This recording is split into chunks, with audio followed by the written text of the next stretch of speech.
Get out of my car right now. You're not worthy of being my son's wife or carrying his child.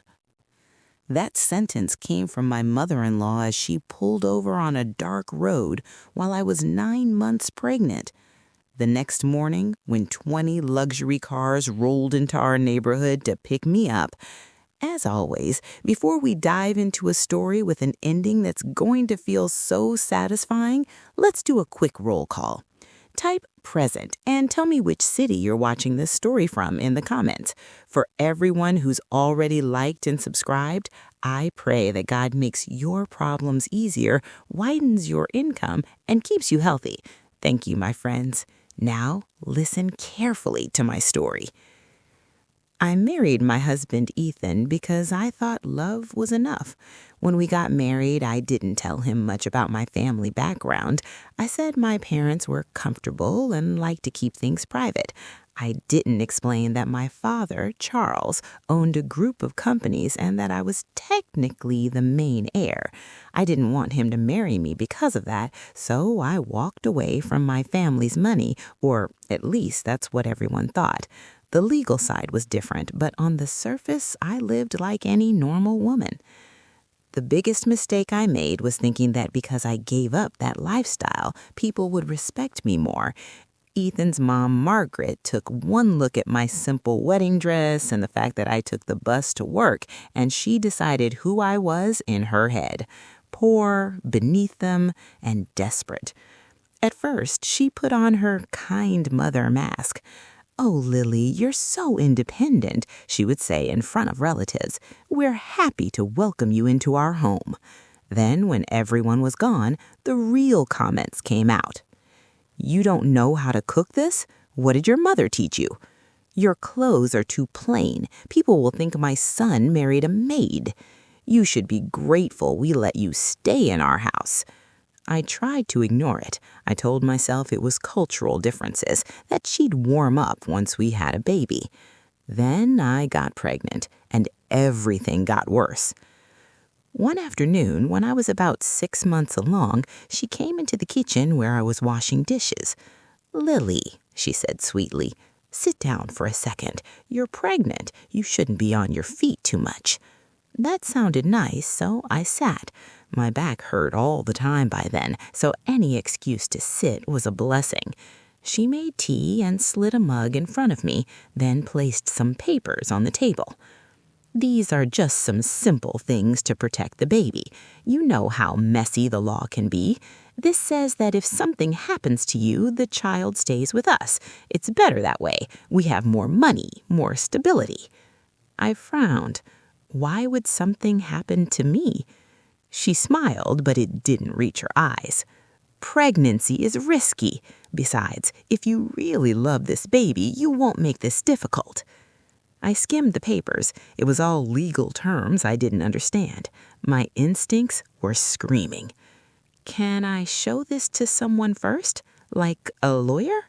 Her face changed in a second. "Are you accusing me of tricking you? My God, pregnancy has made you so dramatic. I'm trying to help you, and you're treating me like a stranger?" That was her second tactic, gaslighting, make me doubt myself. When Ethan came home that night, she pulled him aside in the living room. I could hear everything from the staircase. "Ethan, she refused to sign," she said, voice shaking. "I'm trying to make sure your child, my grandchild, is safe if she, can't handle it. She doesn't trust me. She thinks I'm a monster." Ethan sighed. "Mom, I'm sure she didn't mean it that way." "Of course you'll defend her. I'm the villain now. I carried you for 9 months, and this girl has turned you against me." Second tactic, reversing the roles. She made herself the victim, even while she pushed me into a corner. Ethan came upstairs later and said, "Babe, Mom's just worried. Maybe you should at least talk to a lawyer so you'll feel better. She's not trying to hurt you." I nodded and tried to smile, but inside I felt lonely. The only person who seemed to see things clearly was our neighbor's daughter, Leah, a quiet 10-year-old who liked to draw in the front yard. One day, she came up to Bea while I was standing at the gate for some air. "Auntie Lily," she said shyly, "I heard Grandma Margaret on the phone. She said when your baby comes, she'll make sure you don't get in the way." Then she laughed. I froze. Who was she talking to? "I don't know, but she said once the boy is born, everything will be under our control." The boy, our baby. My stomach twisted. I told myself maybe Mia misheard, but then a week later, I overheard Margaret in the hallway. "Once that child is here, I'll handle the important stuff. If she doesn't cooperate, I know how to get rid of her without anyone blaming us." I was standing there in the dark, holding my belly. For a second, I wondered if I misheard, but my gut knew better. That night, I dug out an old contact in my phone, Daniel, an uncle-like family friend who also happened to be one of my father's lawyers. Before I got married, he told me, "If anyone ever mistreats you or forces you to sign anything, call me. Your father might have let you go, but he didn't send you out with nothing." I hadn't spoken to him in almost 2 years, but now, with my pregnancy almost full term, I stared at his name on my screen. I didn't have the courage to call. I put the phone down. I wish I had called him sooner. The night everything exploded, I was 9 months pregnant, huge, tired, and barely able to sleep. Margaret knocked on our bedroom door while Ethan was away on a short business trip. "Lily, are you awake?" she asked, voice suddenly gentle. "Come on, let's go for a drive. You look stressed. A little night air will help your mood." Every part of me knew this was strange. Who takes a heavily pregnant woman out for a random night drive? But she looked at me with that fake concern. "I know we've had our differences," she said. "Let me make it up to you. I bought some baby things. We can pick them up from a friend's house." She was using another tactic now, fake sweetness before attacking. I grabbed my cardigan and my phone and followed her. We drove in silence for a while. The streetlights passed, one by one. We left our familiar neighborhood and entered a darker part of town where there were more warehouses and fewer houses. My hands started shaking. I pressed the voice recorder on my phone and tucked it under my thigh.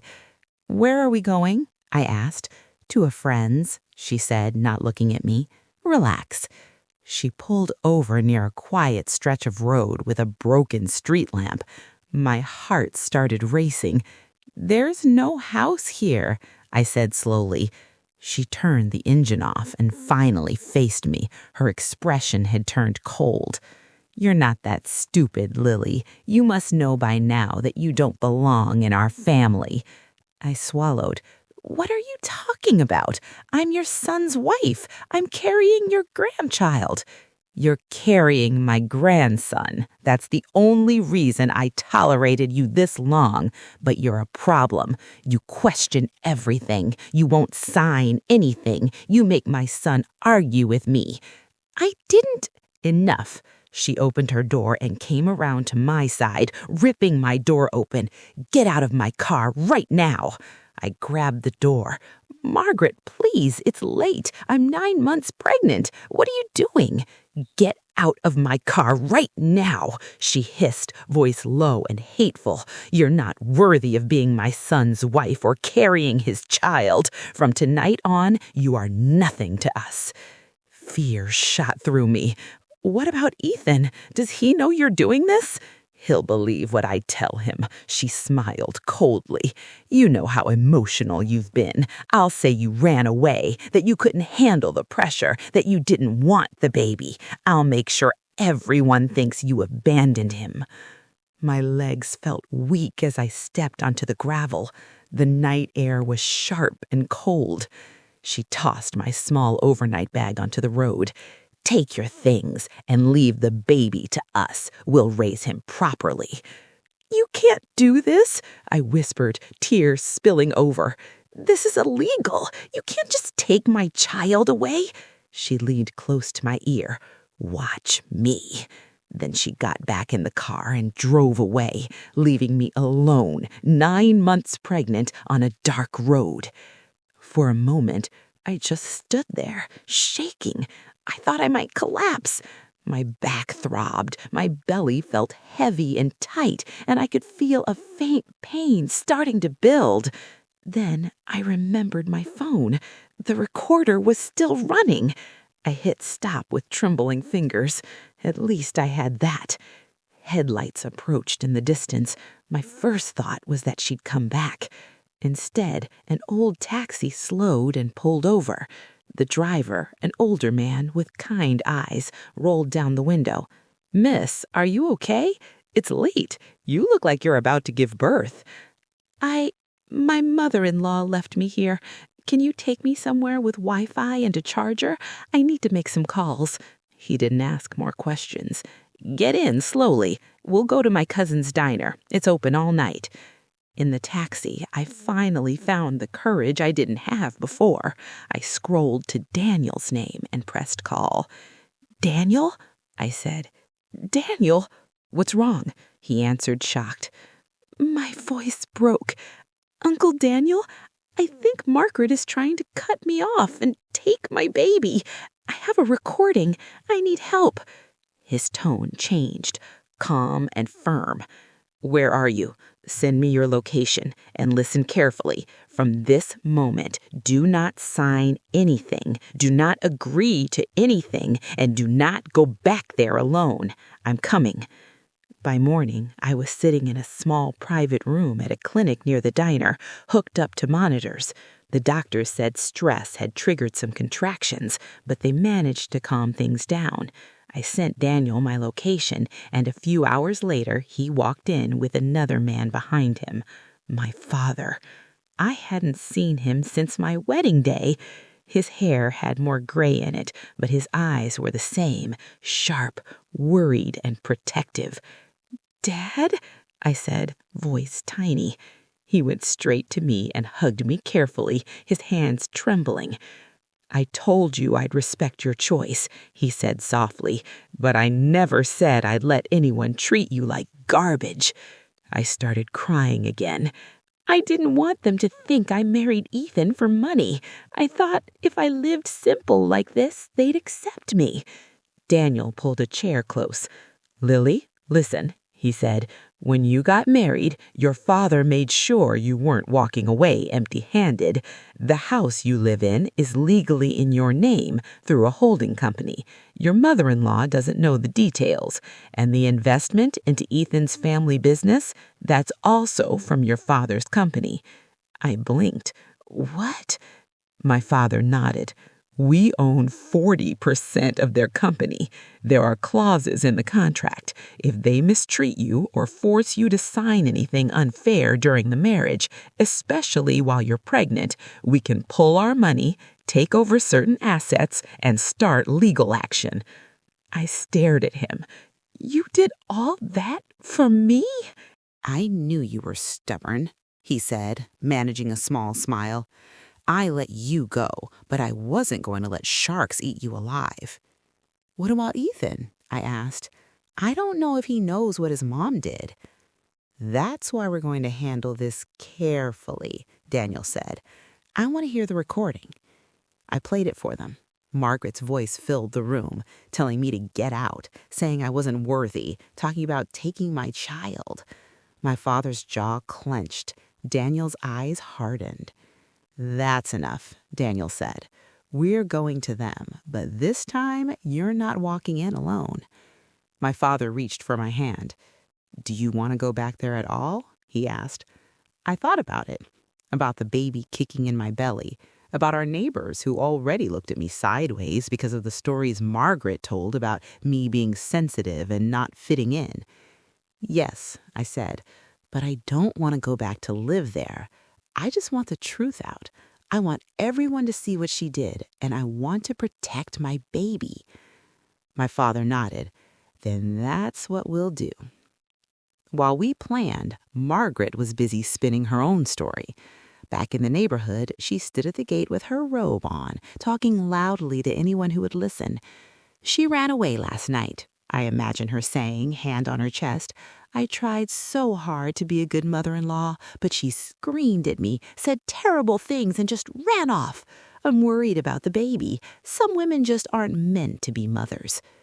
She didn't know that Mia, the neighbor's child, was recording parts of it on her little tablet because it sounded like drama, or that the taxi driver had already called his cousin who lived on our street and told him, "That pregnant girl from your neighborhood, her mother-in-law abandoned her on the road last night." By late morning, the gossip was spreading. Some neighbors believed Margaret, some didn't, but everyone was talking. Then, around noon, they heard engines, more than one. 20 to be exact.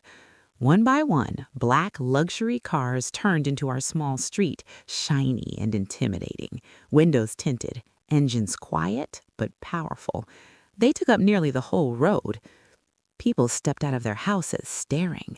Phones came out, curtains twitched, children pointed. Margaret stood on the porch confused. For a second, she straightened like this was for her. Maybe she thought some famous businessman was visiting their company. Maybe she expected to be praised for her high-class relatives. But then the lead car door opened and I stepped out, with my father on one side and Daniel on the other. I wore a simple dress and a cardigan, nothing fancy, but the sight of me next to those cars made everyone pause. Margaret's face drained of color. She actually gripped the doorframe. I slowly walked forward, one hand on my belly. Behind us, other men and women in neat suits stepped out carrying folders and documents. Security staff in discreet uniforms stood by the cars. Our neighbors whispered, "That's Lily, right? What's going on? Who are those people?" Margaret forced a smile and came toward us. "Lily, there you are, finally. You ran off last night. We were so worried. I was going to call the police." Her lies rolled off her tongue so easily I almost laughed. My father's expression didn't change. "Mrs. Davis," he said politely, "we need to talk. Right here is fine, since half the neighborhood already heard one side of the story." She glanced nervously at the growing crowd. "There's no need to make a scene. Let's talk inside." "No," I said quietly. "We'll talk here." Ethan stepped out from behind the door, face pale and confused. "Lily, where have you been? Mom said you—" "I know what she told you. You're about to hear what really happened." Daniel pulled out a small speaker and placed my phone next to it. "This will only take a few minutes," he said calmly. "Everyone, you might want to listen. It concerns the safety of a pregnant woman." Margaret tried to grab his arm. "You can't just play private conversations like that." "Yes, we can, when it's evidence of abuse and coercion." He pressed play. The street went quiet. My own voice echoed first, nervous and shaky. "Where are we going?" Then Margaret's voice, "You're not that stupid, Lily. You don't belong in our family." Her telling me to get out, saying I wasn't worthy, saying she'd make sure Ethan believed her, saying she'd tell everyone I ran away and that she would keep the baby. The neighbors watched her with wide eyes. Ethan looked like he'd been punched. When the recording ended, there was a heavy silence. Margaret started clapping slowly, sarcasm all over her face. "Wow, Lily, you recorded me? You twisted my words. This is what pregnancy hormones do. She left things out. She edited things. I was trying to help her. You all know how emotional she's been. She's making me look evil." She turned to Ethan, tears already forming. "Son, you know me. Would I ever hurt your child? She was having one of her episodes. I had to take her out to calm down. She insisted on getting out of the car. I begged her to stay. You know how she is." She was still trying to gaslight, still trying to reverse roles in front of everyone. Before Ethan could answer, a small voice piped up from the crowd. "That's not what happened," Mia said, stepping forward, clutching her tablet. Her mom tried to pull her back, but she shook free. "Grandma Margaret said you were trouble, Auntie Lily. She said you'd make you disappear and take the baby. I heard it. I recorded some of it when she was talking to Mrs. Collins on the phone." Mia held up the tablet. Her mom looked horrified, but Daniel smiled gently. "May I?" he asked. Mia handed it to him. He played another recording, Margaret's voice again. "Once that girl is out of the picture, we'll raise the boy ourselves. People will believe whatever I tell them. She's too soft to fight back." Margaret stepped back like she'd been hit. "You little brat!" "Careful," my father said sharply. "You're already in enough trouble." Then Daniel pulled out another card. "We also spoke to the taxi driver who found Lily on the side of the road last night," he said, "and we have CCTV footage from a nearby warehouse that shows your car stopping and leaving her there. We'll be handing all of this to the authorities and to the court if needed." Murmurs rippled through the crowd. "She really left her there? While she's 9 months pregnant? That's insane!" Ethan looked sick. "Mom, did you really?" Margaret grabbed his arm, shaking. "I did it for you," she cried. "Can't you see? She's dangerous. She doesn't listen. She refused to sign the papers. I was protecting your future, your company, your child." "The papers?" Daniel repeated, his tone suddenly very calm. "Ah, yes, let's talk about those." He opened one of his folders and pulled out a familiar-looking document. "This," he said, holding it up, "is a copy of the agreement you tried to force Lily to sign, the one that would give you full control over the child and cut the mother out of all decisions. The notary you visited had some questions about it and contacted our office because my name appears on some of Lily's previous paperwork, so we've had this for a while." Margaret's eyes widened. "You—" "And now," Daniel continued, "let's talk about the assets you thought you were protecting." My father stepped forward, voice steady. "Mrs. Davis, the house you live in right now is owned by a holding company under my daughter's name. The 40% investment in your family's business also comes from my group of companies. In both contracts, it clearly states that if my daughter is abused, abandoned, or forced to give up her child, we have full right to pull our investment, seize certain assets, and pursue legal action." He looked her straight in the eye. "Which means, as of this morning, your access to that money is frozen." Margaret's knees buckled. Ethan had to catch her. "What? No, that can't be right. You're lying." Daniel handed Ethan some papers. "These are copies of the contracts your father signed," he said. "Mr. Davis, I suggest you read them, especially the clauses about mistreatment and abandonment of Lily." Robert, my father-in-law, finally stepped out from inside the house. He looked older than I remembered, defeated, but not cruel. He took the papers with shaking hands, scanned them, then looked at me. "Lily, I didn't know she did that to you last night. Ethan called me this morning and said you'd run away. I'm sorry." I searched his face. There was real regret there. Margaret clung to him. "Tell them this is wrong," she begged. "Tell them we didn't need their money. We can manage without them." She shook her off. "Stop," he said sharply. "You nearly cost us everything. You could have cost our grandson his mother. What is wrong with you?" She stared at him like she didn't recognize him. Daniel closed his folder. "Here's how this is going to go. Lily will not be returning to this house. She'll be moving somewhere safe until after the baby is born. We'll be filing a formal complaint about last night's incident and your repeated attempts to coerce her into signing her rights." He looked at Margaret. "You will have no access to her medical decisions, no access to the baby, and no say in anything regarding their lives until a court decides otherwise. If you attempt any contact that is threatening or manipulative, we'll add it to the file." Margaret shook her head wildly, breathing fast. "Ethan, say something," she screamed. "You're really going to let them take your wife away and cut me off from my grandson after everything I've done for you?" Ethan looked at me, his eyes full of guilt and confusion. I don't know what to say, Mom. What you did was wrong. I trusted you. I thought you were just being strict, not—" He gestured helplessly toward me. "Leaving her on a dark road while she's 9 months pregnant? I can't defend that."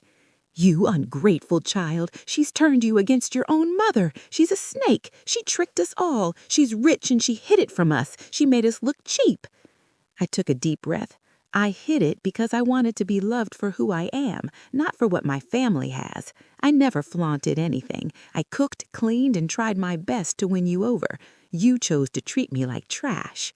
Her face twisted. "You deserved it. You walked in my house with your cheap clothes and your simple ways. You embarrassed us. You were never good enough for my son." "And now," Daniel said, "you'll have to live with the consequences of how you treated her." Margaret's legs finally gave out. She dropped to the ground on the front step, hand shaking, face pale. Someone from the crowd muttered that she might faint. Mia's mom rushed forward with a glass of water, but Margaret slapped it away, wailing. It was the first time I'd ever seen her powerless. My father turned to me. "Are you ready to go?" he asked. I looked at Ethan. "Do you want to come?" I asked, voice steady. He swallowed. "Can I talk to you later? When things calm down?" I nodded, but my chest felt tight. "I'm not making any decisions today. Right now, I'm thinking about the baby, and if you want to be involved, you'll talk to my lawyer and show that you can separate yourself from your mother's behavior." He nodded slowly, tears in his eyes. I didn't cry. I thought I would, but I didn't. I was too tired, too done. My father helped me back into the lead car. As the doors closed and the engine started again, I looked out the window one last time. Margaret was still on the ground, neighbors whispering around her. Ethan standing a little distance away, papers in his hand, his whole life looking suddenly very different from what he thought it was. Then the convoy of cars pulled away, taking me out of that street, out of that house, and out of that nightmare.